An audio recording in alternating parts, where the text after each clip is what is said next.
जोहार नमस्कार। झारखंड समेत देश दुनिया की तमाम बड़ी खबरों में से कुछ प्रमुख खबरों पर आइए नजर डालते हैं। जोहार दर्शकों, स्वागत है आपका आज के ताज़ा समाचार बुलेटिन में। हम आपके लिए लेकर आए हैं झारखंड और देश दुनिया की 33 बड़ी खबरें। तो चलिए बिना देर किए शुरू करते हैं। सबसे पहले बात झारखंड की। धनबाद के आसानबनी गांव में जमीन मुआवजा विवाद को लेकर ग्रामीणों और सेल के बीच तनाव गहरा गया, जहां विरोध कर रहे लोगों पर पुलिस ने लाठीचार्ज किया, जिससे दर्जनों महिलाएं घायल हो गईं। पुलिस द्वारा कई ग्रामीणों को हिरासत में लिए जाने के बाद इलाके में भारी आक्रोश है और आंदोलन तेज करने की चेतावनी दी गई है। ये बात सिर्फ इस खबर की नहीं है, राज्य के हर जिले में रैयतों और विस्थापितों को ठगा जा रहा। CCL, BCCL समेत अन्य कई संस्थान बिना पर्याप्त मुआवजा के जमीन हड़पने का काम कर रहे। जहां नौकरियों का प्रावधान है, वहां भी रैयतों की पूरी उम्र इंतजार में निकल जा रही। कुछ एक लोगों कहानियां इसी चैनल पर आपने देखी है। धनबाद में अनिकेत वर्मा और नंदनी साव ने बंटी बबली स्टाइल में एक व्यवसायी से धमकी और ब्लैकमेलिंग के जरिए 80 लाख रुपए की ठगी कर बाघमारा में अस्पताल खोल दिया। रामगढ़ पुलिस ने मामले में 4 लोगों को गिरफ्तार किया है, जबकि मुख्य आरोपी अभी फरार हैं। इस घटना के ताल्लुकात बहुचर्चित आयुष्मान घोटाले से हैं, जिसमें कई चौंकाने वाले खुलासे हुए। रांची सदर अस्पताल में कई अनुबंध कर्मी अस्पताल उपाधीक्षक की कृपा से ऐसे बहाल हुए हैं कि न तो उनका न्यूनतम योग्यता का प्रमाण पत्र है और न ही नियुक्ति की प्रक्रिया से सही से चयन हुआ है, मगर वह काम कर रहे और घोटाला भी। झारखंड के पूर्व मंत्री आलमगीर आलम को मनी लॉन्ड्रिंग मामले में झारखंड हाईकोर्ट से जमानत नहीं मिली। कोर्ट ने उनकी याचिका खारिज कर दी है।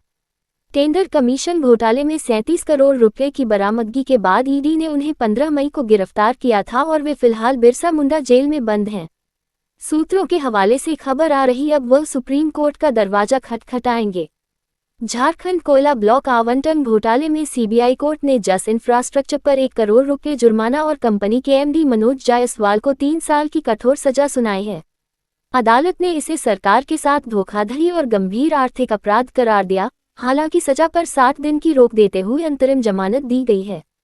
बोकारो के तेतुलिया मौजा में करीब 100 एकड़ और 500 करोड़ की जमीन घोटाले के मामले में फर्जी दस्तावेज तैयार कर जमीन हड़पने वाले किंगपिन इजहार हुसैन और अख्तर हुसैन को CID ने गिरफ्तार कर लिया है। दोनों आरोपियों को बोकारो से पकड़ा गया है। पश्चिमी सिंहभूम के चिरुबेड़ा गांव में गोप समाज के 40 लोगों के सामाजिक बहिष्कार और प्रताड़ना के आरोप में ग्रामीण मुंडा बागुन जामुदा को उपायुक्त चंदन कुमार ने पद से बर्खास्त कर दिया है। DC ने असंवैधानिक गतिविधियों और मौलिक अधिकारों के उल्लंघन को गंभीर मानते हुए तत्काल न्यायिक कार्रवाई के आदेश दिए हैं। गिरिडीह के गावा प्रखंड में राजस्व कर्मचारी आलोक रंजन को एंटी करप्शन ब्यूरो ACB ने 20,000 रुपये की रिश्वत लेते रंगेहाथ गिरफ्तार किया। पूर्व शिकायत के आधार पर की गई इस कार्रवाई से प्रखंड कार्यालय में हड़कंप मच गया और रिश्वत की राशि भी बरामद कर ली गई है। Jharkhand livelihood promotion society JSLPS में 17.41 लाख रुपए के वित्तीय घोटाले के आरोप में लातेहार के 2 पूर्व पदाधिकारियों को सेवा से बर्खास्त कर राशि वसूली की प्रक्रिया शुरू कर दी गई है। 15 दिन की डेडलाइन समाप्त होने के बावजूद अब तक राशि वापस नहीं की गई और संस्था ने कानूनी कार्रवाई की चेतावनी दी है। लातेहार के पूर्व जिला कार्यक्रम प्रबंधक सचिन साहू और पूर्व जिला वित्त पदाधिकारी अश्विनी कुमार दास पर ये कार्रवाई हुई। झारखंड सरकार की मनिया सम्मान योजना के तहत महिलाओं के खातों में 2,500 रुपये की राशि ट्रांसफर की जा रही है, जिसमें हाल ही में रांची और पलामू की लाभुक महिलाओं को यह सहायता मिली है।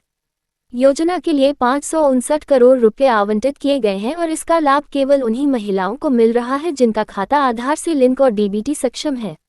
रांची जिले के 6 नवप्रोन्नत पुलिस अधिकारियों को इंस्पेक्टर से DSP रैंक में पदोन्नति के बाद आज पीपिंग सेरेमनी के तहत बैच लगाकर सम्मानित किया गया।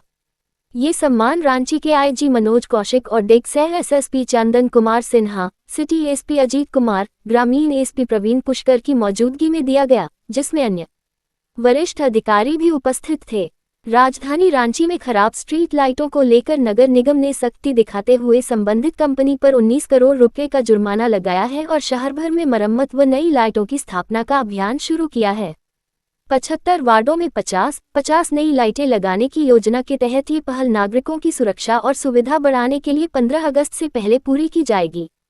झारखंड हाईकोर्ट में सहायक आचार्य नियुक्ति मामले में 2 वर्षीय B.Ed धारकों की याचिका पर सुनवाई पूरी हो चुकी है और 14 जुलाई को निर्णय आने की संभावना है। यह फैसला सैकड़ों अभ्यर्थियों के भविष्य को प्रभावित कर सकता है, जिनकी पात्रता को जेएसएससी ने विज्ञापन शर्तों के आधार पर खारिज कर दिया था। झारखंड कैबिनेट ने राज्य कर्मचारियों और पेंशनधारियों के लिए महंगाई भत्ते डाक में 6% बढ़ोतरी को मंजूरी दी है, जिससे उन्हें आर्थिक राहत मिलेगी। साथ ही कैबिनेट बैठक में मानसून सत्र की तारीख, 2 डॉक्टरों की बर्खास्तगी और थानों के लिए नए वाहनों की खरीद सहित कुल 27 प्रस्तावों पर मुहर लगाई गई। झारखंड के पूर्व मुख्य सचिव स्वर्गीय सजल चक्रवर्ती के नाम पर उनके देखरेख करने वाले इमरान आलम ने मृत्यु प्रमाण पत्र और अस्थायी नामांकन का दुरुपयोग कर करीब 5 करोड़ रुपए की म्यूचुअल फंड राशि धोखे से निकाल ली। भांजे दीपान रॉय की शिकायत पर एफआईआर दर्ज की गई है, जबकि आरोपी नाम बदलकर फरार हो गया है। मुख्यमंत्री हेमंत सोरेन ने वरिष्ठ कांग्रेसी नेता और पूर्व मंत्री ददई दुबे को भावभीनी श्रद्धांजलि अर्पित करते हुए उनके जनसेवा और राजनीतिक योगदान को अपूरणीय बताया। ददई दुबे के निधन से झारखंड की राजनीति में शोक की लहर है और विभिन्न दलों के नेताओं ने भी उन्हें अंतिम विदाई दी। पलामू जिले के चैनपुर क्षेत्र में जहरीले सांप के डंसने से भाजपा विधायक आलोक चौरसिया के 2 नातियों और एक महिला की मौत हो गई, जबकि 2 अन्य की हालत गंभीर है। ये दर्दनाक घटना 2 अलग अलग गांवों में हुई, जिससे पूरे क्षेत्र में शोक की लहर है और परिवारों का रो रो कर बुरा हाल है। झारखंड सरकार ने स्वास्थ्य सेवाओं को मजबूत करने के लिए 126 विशेषज्ञ डॉक्टरों और 91 सामुदायिक स्वास्थ्य अधिकारियों की नियुक्ति प्रक्रिया पूरी कर ली है, जिन्हें 22 जुलाई को स्वास्थ्य मंत्री इरफान अंसारी नियुक्ति पत्र सौंपेंगे। ये राज्य की अब तक की सबसे बड़ी चिकित्सा नियुक्ति मानी जा रही है, जिससे हर जिले में विशेषज्ञ डॉक्टर उपलब्ध होंगे और लोगों को घर के पास बेहतर इलाज मिल सकेगा। झारखंड में शराब दुकानों से जुड़े 1400 कर्मचारियों पर एमआरपी से अधिक वसूली, कैश गबन और राजस्व अनियमितताओं के आरोप में कार्रवाई की तैयारी हो रही है। जेएसबीसीएल ने ऑडिट के आधार पर इन्हें चिन्हित कर जिलों को सूची भेज दी है और पारदर्शिता सुनिश्चित करने के लिए नई बिक्री व्यवस्था भी लागू की जा रही है। देखिए आजकल के कलियुगी शिक्षकों का कमाल। साहिबगंज में शिक्षक गुड्डू ठाकुर की हत्या उसकी शादीशुदा प्रेमिका ममता देवी ने अपने दूसरे प्रेमी राहुल और उसके साथियों के साथ मिलकर प्रेम त्रिकोण में साजिश के तहत की। पुलिस ने मामले का खुलासा करते हुए ममता सहित 3 आरोपियों को गिरफ्तार किया है, जबकि मुख्य साजिशकर्ता राहुल अब भी फरार है। भारत निर्वाचन आयोग ने झारखंड की 7 राजनीतिक पार्टियों को अक्रियाशील मानते हुए उनकी मान्यता रद्द करने की प्रक्रिया शुरू कर दी है और 15 जुलाई 2025 तक शपथपत्र व स्पष्टीकरण मांगा है। यदि समय पर जवाब नहीं मिला तो 22 जुलाई को होने वाली सुनवाई के बाद इन दलों को पंजीकृत सूची से हटा दिया जाएगा। पार्टियां हैं भारत विकास मोर्चा देवघर, भारतीय जन मुक्ति पार्टी पलामू, मानव मुक्ति मोर्चा पलामू, नवजवान संघर्ष मोर्चा गढ़वा, जनसाधारण पार्टी, झारखंड विकास दल, राष्ट्रीय मजदूर किसान प्रजातांत्रिक पार्टी। रांची के पंडरा ओपी क्षेत्र में मंदिर जा रही महिला से दिनदहाड़े बाइक सवार 2 बदमाशों ने सोने की चेन लूट ली, जिसकी घटना सीसीटीवी में कैद हो गई। बिना हेलमेट पहने लूट को अंजाम देने वाले बदमाशों की पहचान के लिए पुलिस सीसीटीवी फुटेज के आधार पर कार्रवाई कर रही है। श्रावणी मेला 2025 के दौरान यात्रियों की सुविधा के लिए रांची भागलपुर श्रावणी मेला स्पेशल ट्रेन O8610 O8609 के संचालन दिन, मार्ग और समय में बदलाव किया गया है, जो 12 जुलाई से 12 अगस्त तक चलेगा। साथ ही विकास कार्यों के कारण हटिया खड़गपुर एक्सप्रेस के प्रस्थान समय में भी अस्थायी रूप से 2 घंटे की देरी की गई है। धनबाद के बागमारा में करोड़ों की लागत से बना तेलोटौड अंडरपास पहली बारिश में ही जगह जगह से पानी टपकाने लगा, जिससे उसकी निर्माण गुणवत्ता पर सवाल उठने लगे हैं। स्थानीय लोगों और जनप्रतिनिधियों ने इसे गंभीर लापरवाही बताते हुए रेलवे से तत्काल मरम्मत की मांग की है, क्योंकि इसे आमजन की सुरक्षा को खतरा है। 1 अगस्त को राष्ट्रपति द्रौपदी मुर्मू IIT-ISM धनबाद के शताब्दी वर्ष पर आयोजित 45वें दीक्षांत समारोह में मुख्य अतिथि के रूप में शामिल होंगी, जहां लगभग 2000 विद्यार्थियों को डिग्री दी जाएगी। इस अवसर पर पीएम के प्रधान सलाहकार डॉक्टर P.K. मिश्रा को DSC की मानद उपाधि दी जाएगी, जिससे संस्थान का गौरव और बढ़ेगा। रांची के सुखदेवनगर थाना क्षेत्र में ब्राउन शुगर तस्करी का भंडाफोड़ करते हुए पुलिस ने 1 महिला और 1 नाबालिग सहित 5 लोगों को गिरफ्तार किया है, जिनके पास से 36.70 ग्राम ब्राउन शुगर, नकदी, मोबाइल और बाइक बरामद की गई। मुख्य आरोपी मोहिनी शर्मा पूर्व से ही आपराधिक पृष्ठभूमि की रही है और ब्राउन शुगर सासाराम से मंगाकर रांची में बेचने का नेटवर्क संचालित करती थी।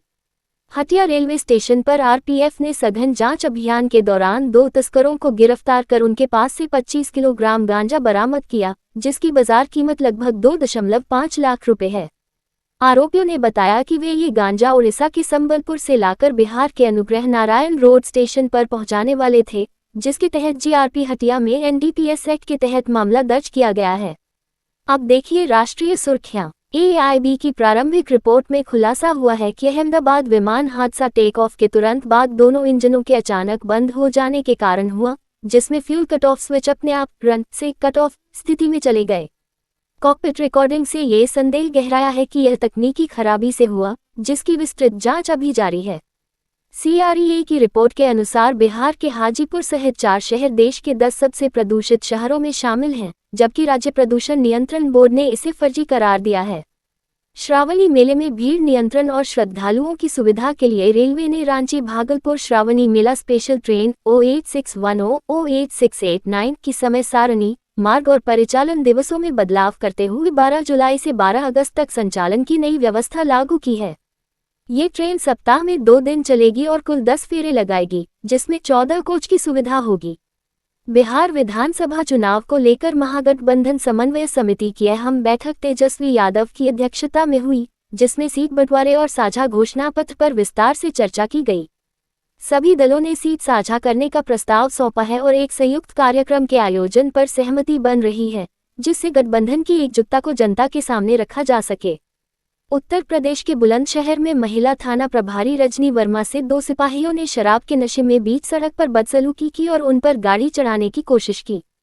मामले के वायरल वीडियो और जांच रिपोर्ट के आधार पर दोनों सिपाहियों को निलंबित कर उनके खिलाफ विभागीय कार्रवाई शुरू कर दी गई है।